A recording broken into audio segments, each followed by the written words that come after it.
I'm very grateful to the museum and delighted to be back at the museum. Thank you very much for the invitation to be here. And to speak on the Indus civilization. 2024 indeed is a century from the year when John Marshall made an announcement that dramatically altered existing perceptions of the antiquity of India's past. He announced the discovery of the civilization of the Indus Valley, and this was in the Illustrated London News on 20th September 1924. So this is the first page of the Illustrated London News when it was published. It was, my fascination with this announcement, and also the fortunate discovery of all kinds of new material quite unexpectedly in the Archaeological Survey of India, which made me actually research on this discovery and publish this book, Finding Forgotten Cities. So my lecture, even though this book came out many years ago, I thought it was good to speak about it because it is, after all, a century, nearly a century. It will be on 20th September 1924, so 2024, 20th September, to speak on this particular subject. Since I wrote this book, there have been other nuggets that have come out of the archives as I've trawled them for all kinds of other things. And I'm going to try and draw attention to some of that as well. But right at the outset, I want to mention two things. First, the discovery of the Indus civilization is actually unlike many other archaeological discoveries. So unlike accounts which are often retrospectively told as very neat narratives by their discoverers and are around one hero, this particular story actually is very different.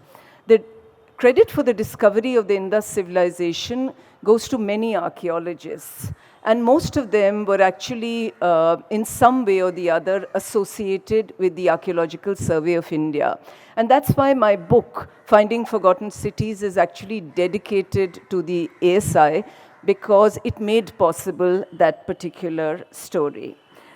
What is equally, I think, important to keep in mind is that some of these characters actually quite unexpectedly discovered clues which eventually changed the way in which India's ancient past was visualized. So it's not as if they were searching specially for the Indus civilization. It happened really in most instances, at least in the case of Mohenjodaro, most unexpectedly. The second thing to remember is that we actually do not have any received contemporary account of this discovery. None of the people I'll talk about actually put together an account of how the civilization was discovered. None of them left any memoirs. So what we really have are piles of government files, and those government files have this advantage that they were actually not produced to showcase a very neat version of how India's first civilization was discovered. So for me, actually, those files in the archives of the ASI were a treasure mine, and it is those which have allowed me to actually put together the story that I will narrate today. Now, as for the story itself, it culminated on 20th September 1924, when the scholar archaeologist John Marshall, who was the Director General of the ASI, announced its discovery. But the discovery was actually 90 years in the making. The story began in 1831, when Charles Masson, a deserter from the East India Company, was traveling all the way to Afghanistan, and he chanced upon Harappa. He described Harappa in this particular volume, which was published some years later. And there he talks about how impressive it was and that it was an ancient city.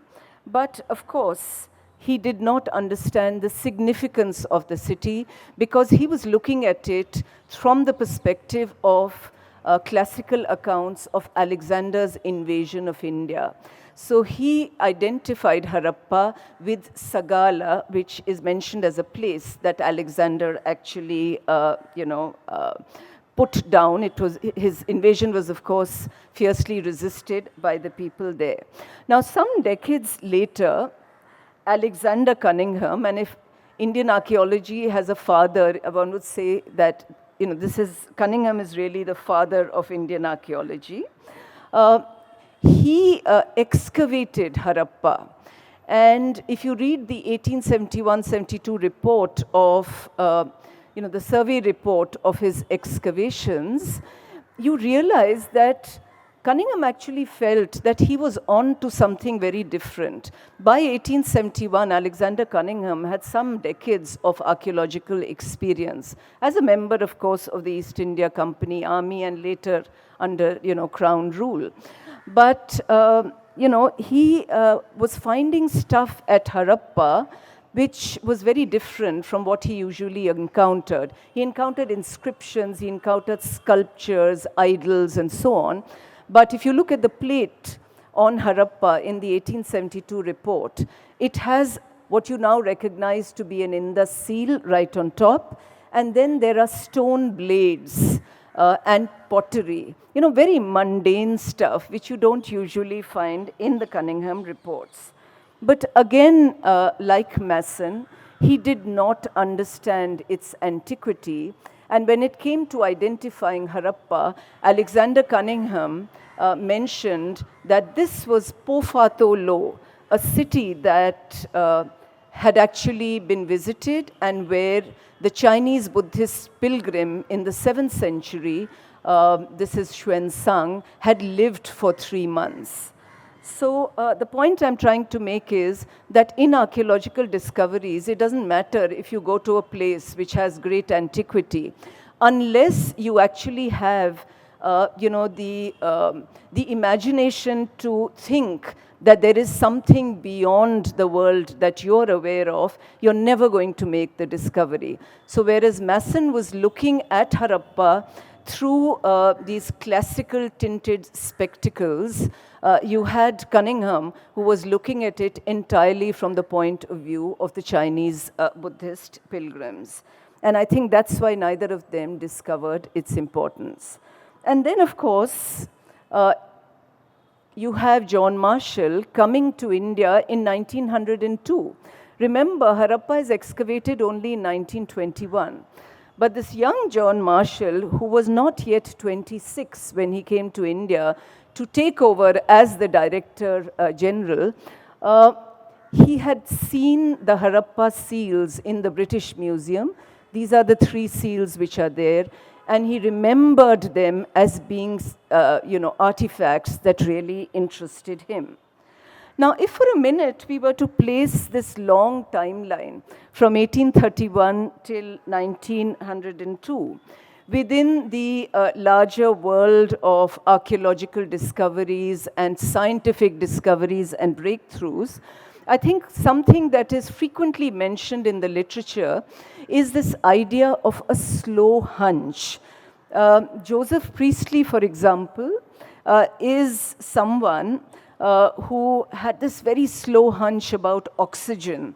So in deciding to actually seal a mint sprig in glass, and ultimately proving that actually oxygen was created by plants, he was building upon an insight which was part of his boyhood. As a young boy, Priestley apparently trapped spiders in glass jars in the belief that there was something very interesting in the way organisms perished when you sealed them in closed vessels.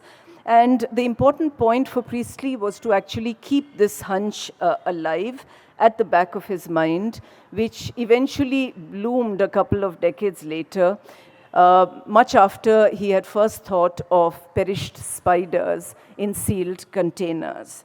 Now, if you think of the Indus discovery in relation to Priestley's slow building up around an early hunch, John Marshall's intuition about many of these places is the closest that we can get to it.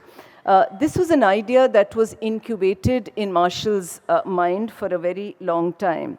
In fact, within a year of coming to India in 1903, he was already intuitively imagining that there was an unknown canvas which preceded what was then considered to be the beginning of India's historical past. Now, we know about Marshall's intuition because it was in 1903 that he deputed Hiranand Shastri. Now, Hiranand Shastri was an archaeologist in the ASI, and he's usually remembered actually as the father of the famous Hindi literature Agya, Sachidanand, Hiranand, Vatsayayan, the separated husband of the late Kapila Vatsayayan. But, beyond his being the father of Agya, he was actually quite a big archaeologist in his own right. And he was sent by John Marshall to look at several sites in the Indo-Gangetic Doab, which had yielded copper hoard objects. So basically a large number of copper objects which were found in hoards. These were found in many places. And Marshall sent him to look at these sites because he believed that through them the possibility of a Bronze Age could be considered in India. Now, at that point in time, there was nothing that was unearthed by Hiranand which substantiated this connection. And it was only in 1924 that the reality of a literate Bronze Age was firmly established, when the Harappan civilization was discovered. But the point I'm trying to make is that as early as 1903, Marshall was actually willing to think of India's antiquity going back to the Bronze Age. Now, in the same year, that is 1903, other clues, unknown clues from Baluchistan began to turn up. And these were found by the ICS officer who was the compiler of the Baluchistan gazetteers, a man called Hughes Buller.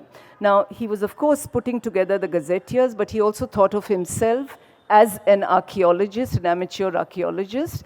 And in 1903, he wrote to John Marshall with photographs of pottery like this, polychrome pottery. This is one of the original photographs, which one of his assistants, Mirza Sher Muhammad, had found from a site called Nal in Baluchistan. Now, when Marshall saw these photographs, he was very excited, and he felt that, it was likely that if more objects were found, we could get back in India to a time that was as yet unrepresented, as he put it. And he also felt that these objects may well have Mycenaean, that is Mediterranean, links. Retrospectively, I think it's very interesting that he made these observations because, first of all, his reaction to link Nal to the Mediterranean region makes sense in terms of his own background. He himself was actually trained in the sites of the Minoan civilization.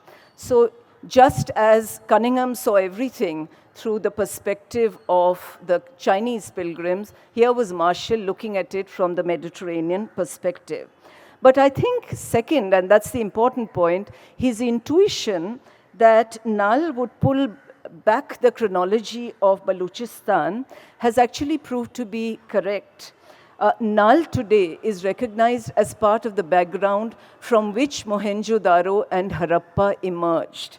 So it's even older than what Marshall had imagined it to be. So what I'm trying to say is that the teething years of John Marshall in India, immediately after he came, saw the discovery of clues which were as yet unrepresented in the narrative of ancient India, in the mainstream narrative, that you found in books and articles. But having said that, I think it also has to be admitted that these clues were not pursued with any degree of urgency. I mean, take the case of Harappa and its famous seals, which had intrigued Marshall. We know that the Archaeological Survey of India by 1907 was seriously considering excavating Harappa. It gets excavated only in 1921. In 1908, you have the Deputy Commissioner of Montgomery District, which is where Harappa was. Today it's the Sahiwal district. He wrote to say that, well, the mounds could be purchased for an amount of 4,000 rupees. Now, Marshall at this point hesitated because 4,000 bucks was 1/4 of the budget that was allocated for field research by the government throughout India. So he then decided to get some archaeological feasibility reports prepared. And he actually got 3 reports prepared. And I think this tells you a great deal about the constraints within which field research was undertaken in British India, where non-commercial government departments actually worked on very small budgets. So the interest in Harappa and its intriguing seals, in other words, faced extraneous challenges. It is not merely a question of sustaining an intuition at the back of your mind, as in the case of scientists pursuing hunches, but I think doing so in the face of inadequate budgets. And one reason that Marshall's hunch regarding Harappa reached fruition years later had to do with these very objective constraints. That Harappa, of course, remained on Marshall's mind, even as circumstances unrelated to archaeology put its excavations on the back burner, I think can be pushed a little further. So in 1914, after the 3rd feasibility report was in, I think there was a sense that Harappa was going to get excavated. The report had been prepared by a very senior archaeologist, Harold Hargreaves, and the report recommended excavations. It also contained the first photographs of Harappa that we have. This is from the report. You can see the mounds, right at the back. And there are also, photographs like this, ring stones of the Harappan civilization being worshipped, in the Naga's shrine at Harappa, and of course, Harappan seals. But again, the excavations did not take place. And the reason for this was the Great War, which broke out in 1914. The First World War led to this massive war effort on the part of British India in the form of money and men. And in the Archaeological Survey, there was now a palpable crunch. Ongoing excavations, in many instances, were suspended, and there was a moratorium on new excavations. Also, many of the archaeologists, the British archaeologists, went off to fight in the war, including Harold Hargreaves himself. So here again, it is political events related to a theatre of war, very far removed from India, that further slowed the process of pursuing the clues from Harappa. Now, some years later, in place of Hargreaves, Dayaram Sahni was brought in, and Dayaram Sahni is the man who we associate with that crucial excavation of 1921 at Harappa. This is the photograph taken when he became Rai Bahadur Dayaram Sahni. But instead of immediately looking at his excavations, I think let's for a moment stay with the First World War, because in adjacent Rajasthan, or as it was called then Rajputana, another trail becomes visible at this time. This concerns a scholar of languages, Luigi Pio Tessitore, who around the time when Hargreaves was surveying Harappa, was apparently scouting around the desert states of Jodhpur and Bikaner. Now, it is this Italian who would go on to excavate the mounds of Kalibangan, which, like those at Harappa, we now regard as containing the remnants of an ancient Indus city. Now, how did Tessitori come to this? Tessitori was actually an accomplished linguist, and his PhD thesis involved a comparison of the Ram Katha in Valmiki's Ramayana and in the Ramcharitmanas of Tulsidas. But while he was in Italy, Tessitori actually became intensely keen to study West Indian vernaculars, and he was in touch with various authorities. On the one hand, with Vijay Dharmasuri, an extraordinary Jain Acharya who was also very well known to European scholars, and on the other hand, with the India office, hoping that he could get a job as either a teacher of Latin or Greek or Italian in a college or a school which was close to Rajputana. Now, with Vijay Dharmasuri, Tessitori would subsequently build up a very close relationship. He considered him to be his Param Pujya Guru, and Tessitori later actually wrote a biography of Dharmasuri, and through him he got a direct insight into monastic life. But it was on the recommendation of George Grierson, the Irish Indologist who directed the Linguistic Survey of India, that he came to be appointed to work on the Bardic Chronicles of Rajputana. So he got into Western Indian vernaculars. These had been collected by the Asiatic Society of Bengal, and in April 1914, Tessitori reached Calcutta and began his work on the manuscripts, but he soon realized that these were very poorly copied manuscripts, so he put in a proposal that he would actually do a field survey and collect manuscripts, from different villages and so on and so forth.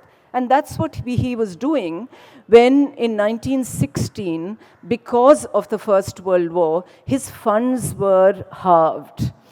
So, he suddenly found his life's work coming to a standstill. But by then, Tessitori's sheer brilliance was very well known.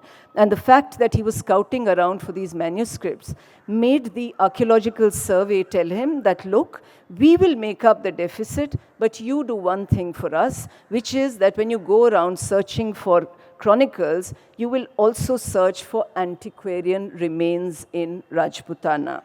So that's how, for instance, Tessitori produced, a couple of very long papers on the antiquarian remains of Bikaner.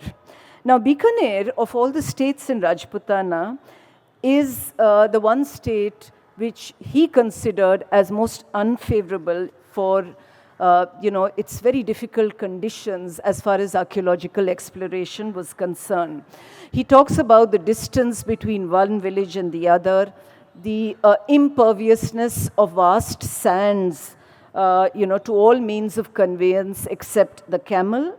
But this was compensated by the discovery of a very extensive archaeological field. And of all that he discovered, it is Kalibangan which is most important to his, to the story I'm telling. He excavated Kalibangan, and he found there all kinds of stuff. As you can see, structures that included a well. Most important, he discovered perforated pottery. He discovered flints, the same sort of stone blades that had been found by Cunningham in Harappa. And what he did not mention in his report was that he had also found seals at Kalibangan. Now, this juxtaposition, pottery along with seals and stone blades, as I said, was exactly what Cunningham had found at Harappa. And actually, if John Marshall had known about this, it would have taken him less than a day to realize that a new type of culture actually existed all the way from Harappa to Kalibangan.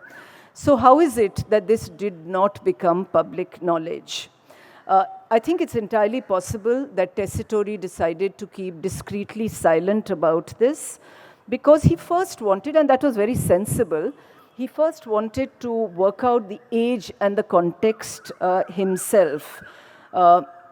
He was, after all, a linguist who had become an archaeologist. He didn't have training in archaeology.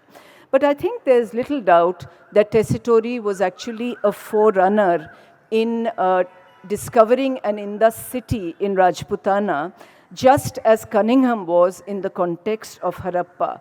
But much more than Cunningham, because whereas Cunningham talked of Chinese Buddhist pilgrims, Tessitore's first thought was to place his discovery within prehistoric parameters.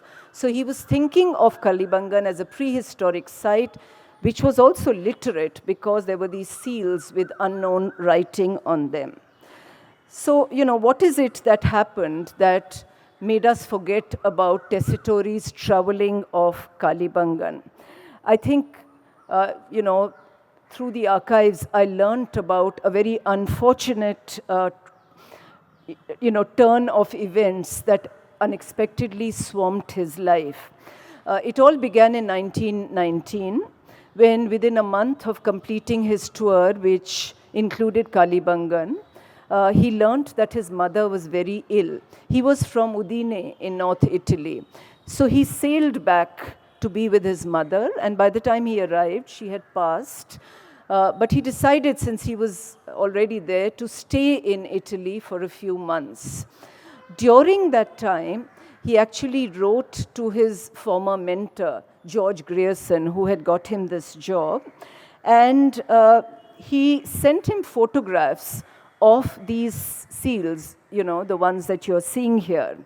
And Grierson was very excited, and he thought that these were of extraordinary interest. And he said, look, I think these could have Chinese writing. So, of course, Tessitore did not agree, but he did take Grierson's suggestion in hand. Grierson told him that, look, take Marshall's permission to publish these seals in the Journal of the Royal Asiatic Society of Great Britain and Ireland, because that's where you will find a lot of linguists and philologists looking at new material, and they'll be able to identify this. And I think Tessitore intended to do just this. But his return journey proved to be fatal. He contracted Spanish flu on the ship, and within a few weeks, he died of double pneumonia on 22nd November 1919 in Bikaner. He was actually buried in Bikaner, not far from the fort of his patron and friend, Maharaja Ganga Singh.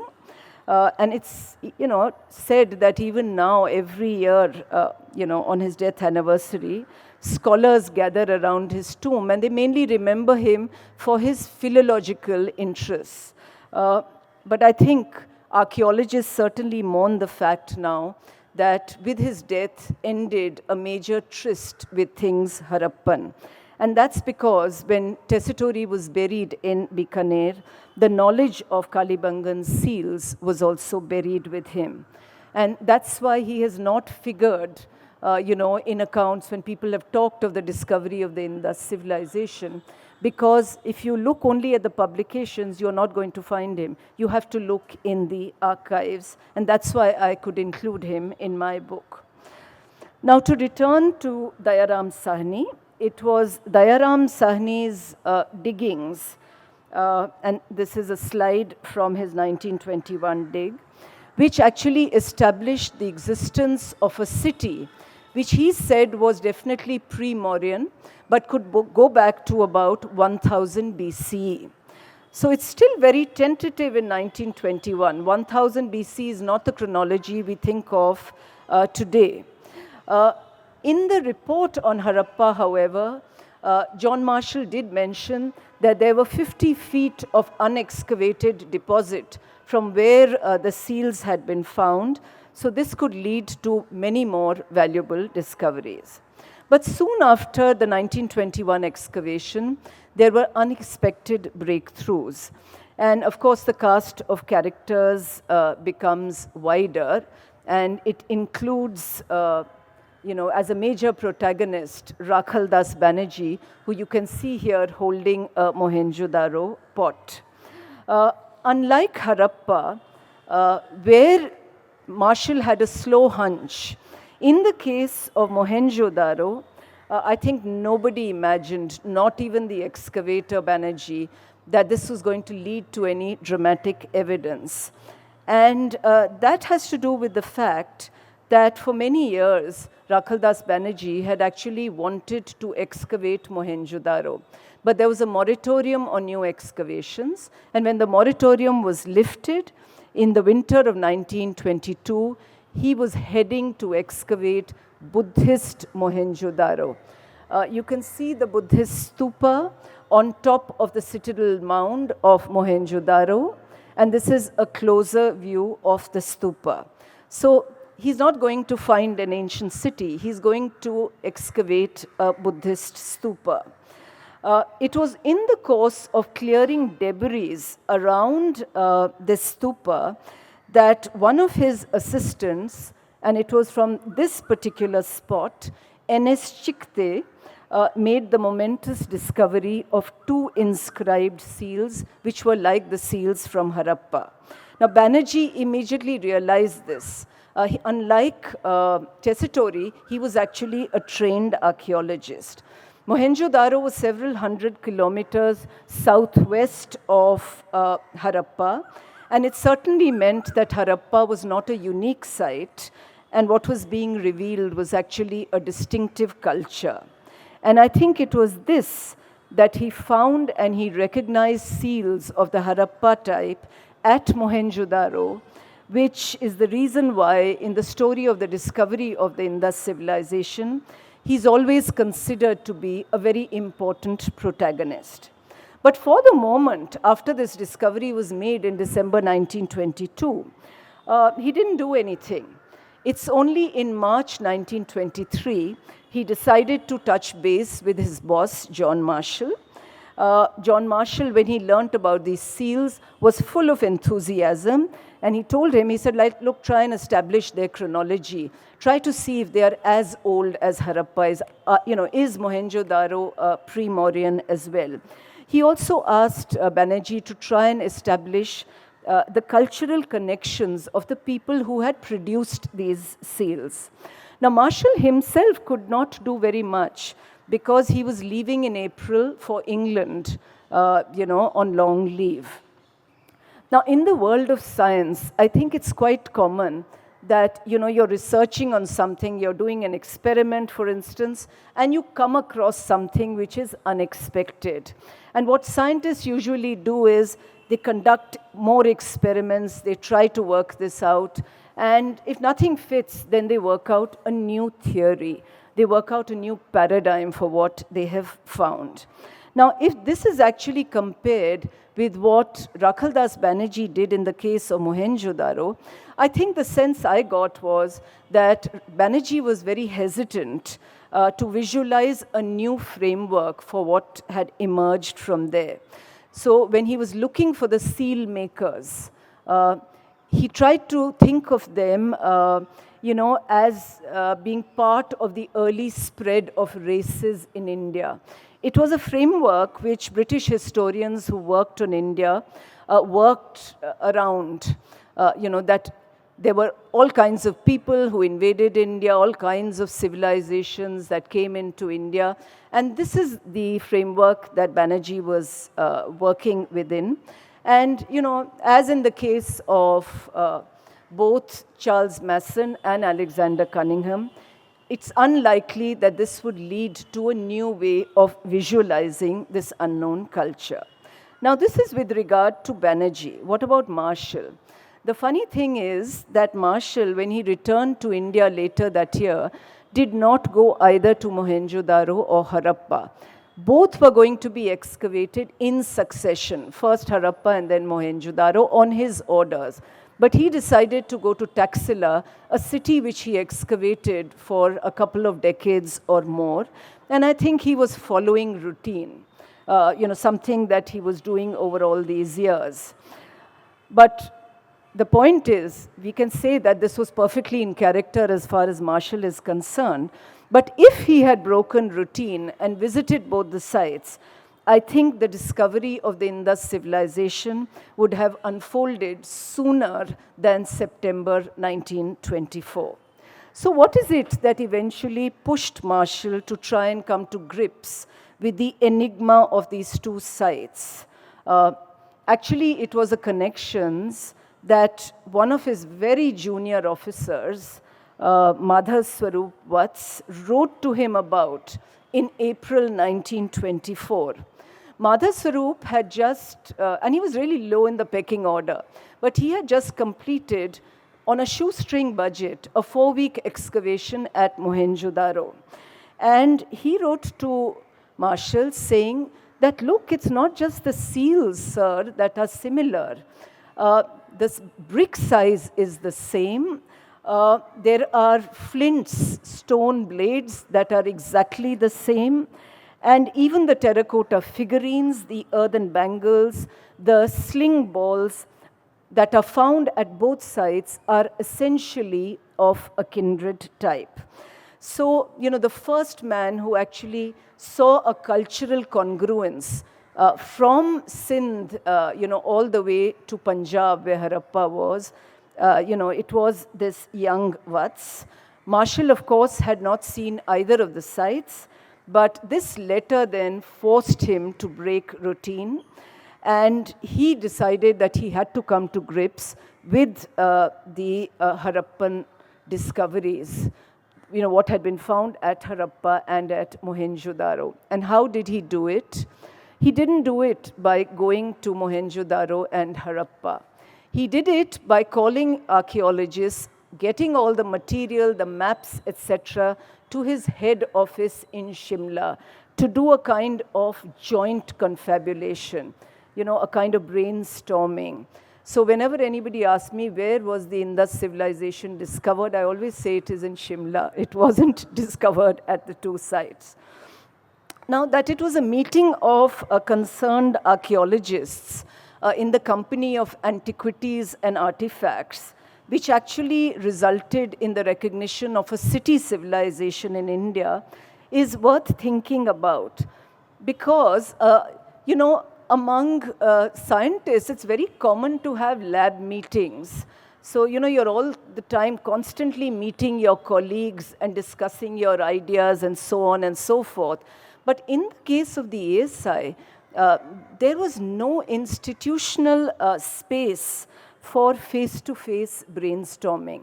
I don't think that Banerjee had gone to Harappa in the company of Dayaram or the other way around. Both of them used to write to Marshall, and they had all kinds of queries for him.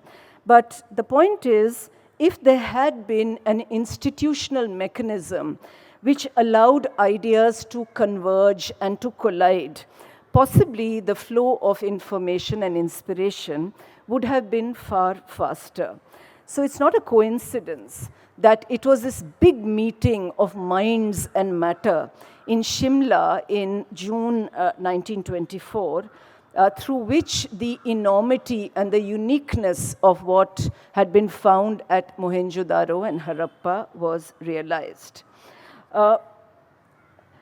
Talking about the free flow of innovations, ideas around innovations and so on are concerned, I do want to mention that when this was published on 20th September 1924, and this is also linked to what I've just said, within a week, you had a response from a very famous philologist called A.H. Sayce. A.H. Sayce published a letter in the 27th September issue of the Illustrated London News, where he said that, well, Marshall's dating is provisional and he doesn't push it beyond 1000 BC, what he has described as a civilization of the Indus Valley. But the seals that are found at Mohenjodaro and Harappa have been found at Susa, which is Sus in Iran. So as he put it, he said as far back as the 3rd millennium BC, there was direct interaction between Susa and northwest India. So in this way, the announcement of the Indus civilization discovery led immediately to the unexpected uncovering of its long chronology, going back more than 1500 years beyond what Marshall had anticipated. And I think this only happened because it was published in a widely read publication, his announcement, and it was read by scholars who had experience in matters of ancient scripts. So the networking of knowledge in London, I think, was as crucial as the networking of knowledge had been in Shimla. Now, after this, of course, the spade work of various archaeologists began revealing the spread of the Indus civilization from Baluchistan all the way to Bahawalpur. If you read the reports on those early excavations at Harappa and Mohenjodaro, it's a very neat narrative that you get: systematic excavations, large discoveries, and so on and so forth. But if you actually look at the archives, and I'm at the tail end now of my lecture, you get a much more untidy picture. So, across Mohenjo-daro, these statues have been found. One of them is this. Bearded statues, the most famous of which, of course, is the priest king. But this bearded male sculpture was found in the HR area of Mohenjo-daro. And the man who was looking after this trench was a Sri Lankan scholar called Philip Jayasuriya. And Philip Jayasuriya, in his handwritten notebook, which I have, he thought this was a statue of a woman. He said the low receding forehead, the general face of the shape and the head suggests a feminine appearance. The outline of the chin is very well marked and very feminine. And if the beard is covered up, there's not a single feature which will make it a masculine character.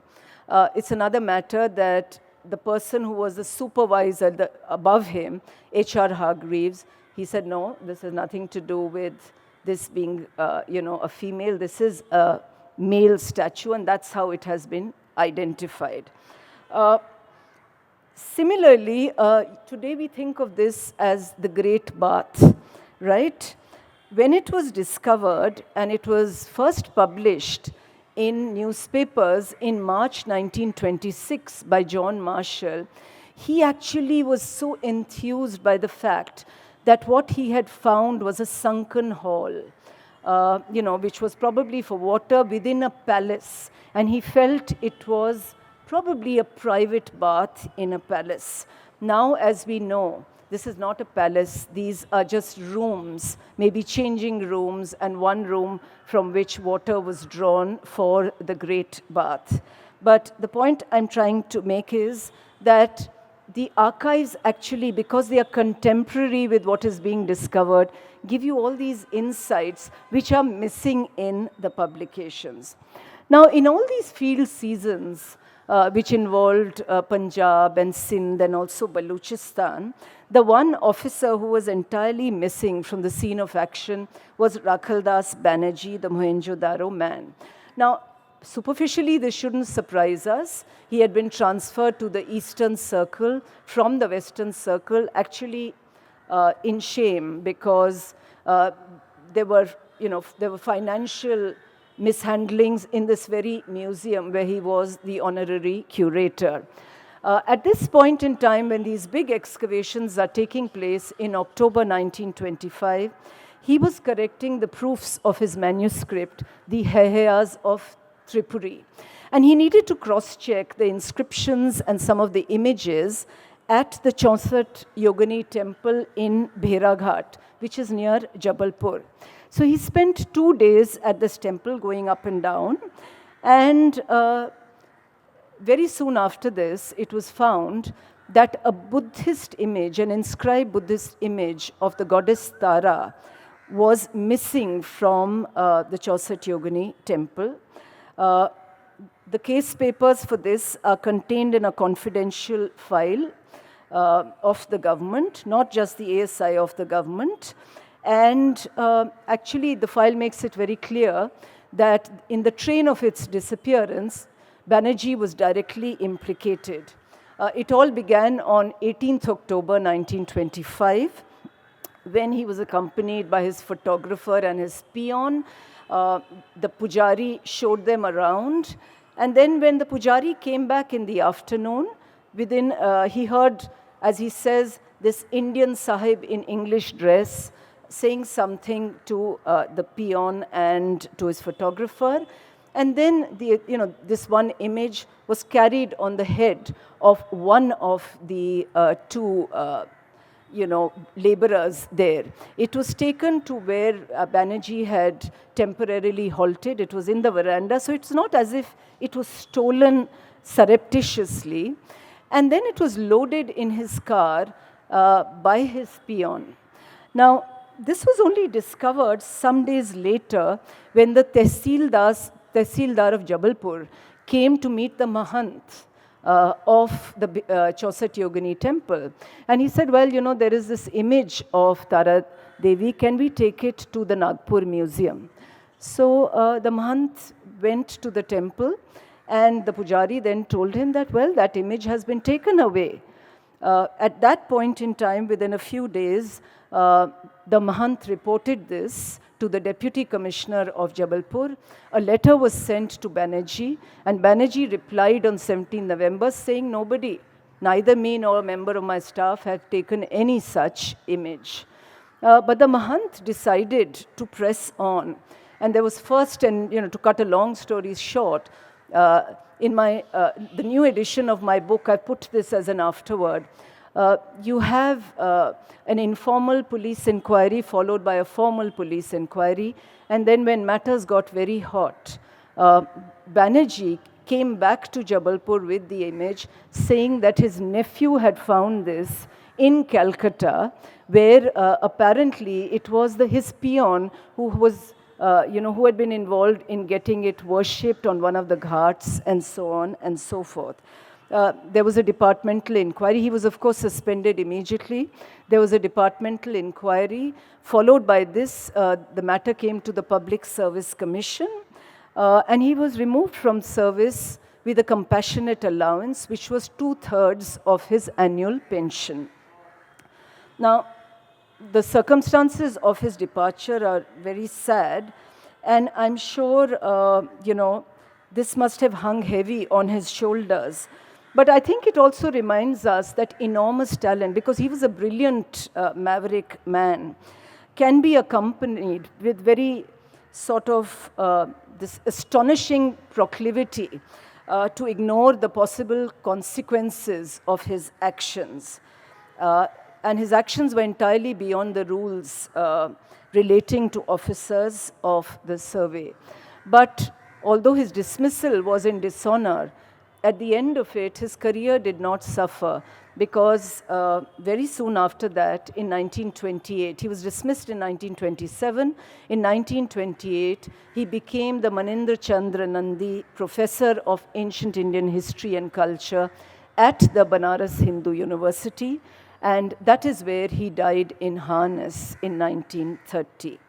So this ends my story. You've all been very patient about how the Indus civilization was discovered, and also some unknown facts which are beyond the book I had published many years ago about what followed that dramatic announcement.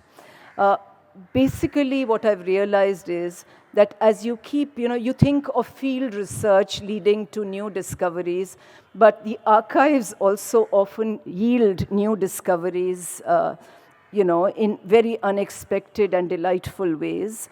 And this changes one's perception of, how the excavations of Mohenjodaro and Harappa proceeded, and also about some of the main characters who were, involved in this whole saga of discovery. Thank you.